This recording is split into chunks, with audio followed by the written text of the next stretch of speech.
jury found the National Association of Realtors is liable for $1.8 billion in damages for controlling the multiple listing service, or MLS. And other organizations conspired to keep realtor commission fees high. For having to pay commission to the agents helping buy their homes. This decision could have widespread implications. Okay, if you've seen anything about real estate in the news recently, you've seen the $1.8 billion lawsuit that the NAR, National Association of Realtors, has lost. So how is this going to affect the buying process, the selling process, and the housing market in general here in the US? And how will it affect you?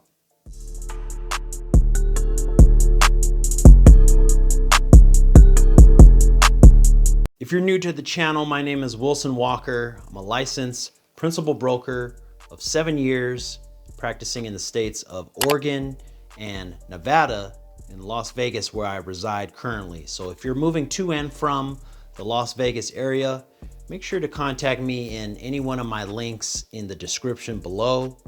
And without further ado, in this video, we're discussing the lawsuit from the National Association of Realtors and how that affects you on any aspect, whether you're a buyer, a seller, a future investor. So to break down what went down with this lawsuit, the National Association of Realtors, essentially this was about the commissions that are paid through the seller, that the sellers felt that it was unfair or unjust that they had to pay for the buyer's agent commissions. How a typical and standard commission works and how it's been working. The model of someone wants to sell their house, and in order to do so, they hire a real estate agent who asks for a commission. Let's just say a typical number is 6% of the home's value. And with that 6%, the seller's agent offers about half or a little bit less than half. Let's just say if a 6% offer 2.5% to a buyer's agent.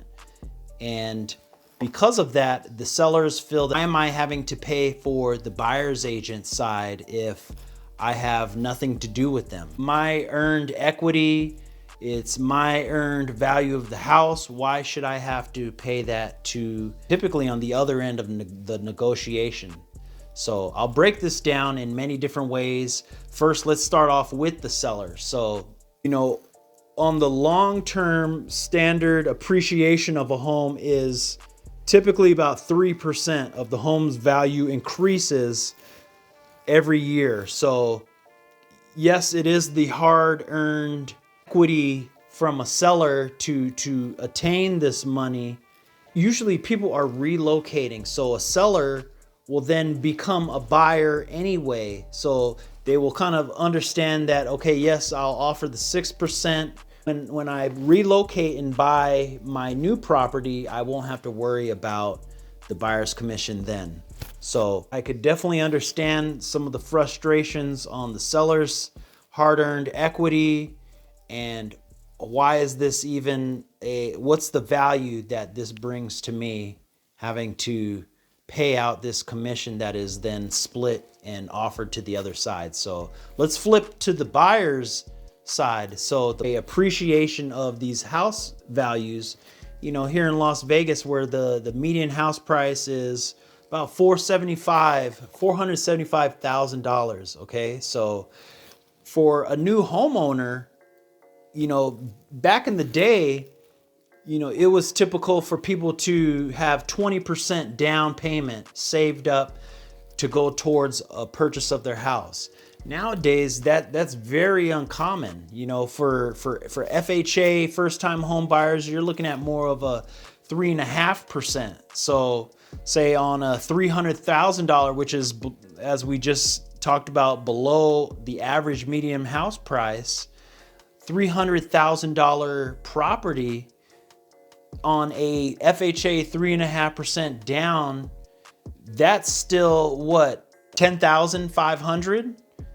That's still a lot, a substantial amount of money to put down for a house, and that's below median asking price. And then from there, with this new lawsuit, how this would affect and change the way real estate transactions are done, the buyer would have to compensate their buyer's agent.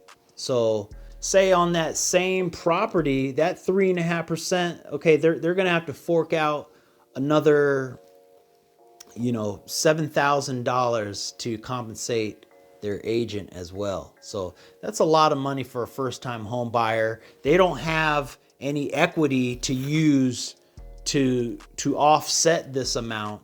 And which makes it even worse is that within this last year or two, with how high the interest rates have hiked, it has been common that you'd have to buy down the rate in order to make it affordable on your normal mortgage. So today, it being an 8% rate, you buy down the rate 2 points to 6%. Each point is 1% of the purchase price of the house. So there you go. On this example of $300,000, that's another $6,000 on top of the $7,000 going towards the buyer's agent under this new compensation, and then also their typical down payment for the house. So this, to summarize everything, of course, it's going to change on the agent's perspective of how they handle their negotiations, not just with the transaction, but with their clients. So a buyer's agent, it's going to be a totally different approach with their clients and how they're going to offer their value.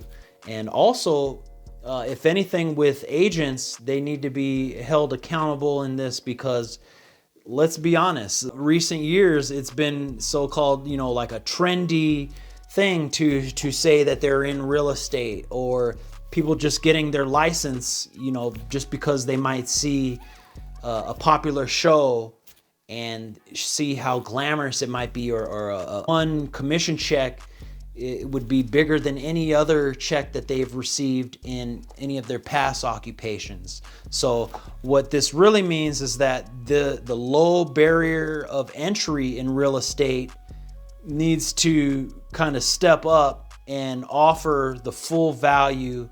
All of that to say that the NAR, the National Association of Realtors, do plan to appeal this. So this isn't going to change, as of right now, but just expect there, changes eventually to how we do real estate. Make sure to like and subscribe to the channel so you don't miss any one of my other videos, especially by hitting that notification bell. Also share this with someone who you think might benefit from it. Do you agree with this lawsuit and the effects that this will have? Make sure to put that in the comments below. I appreciate you joining on this video and watching this far, and I will catch you guys on the next one.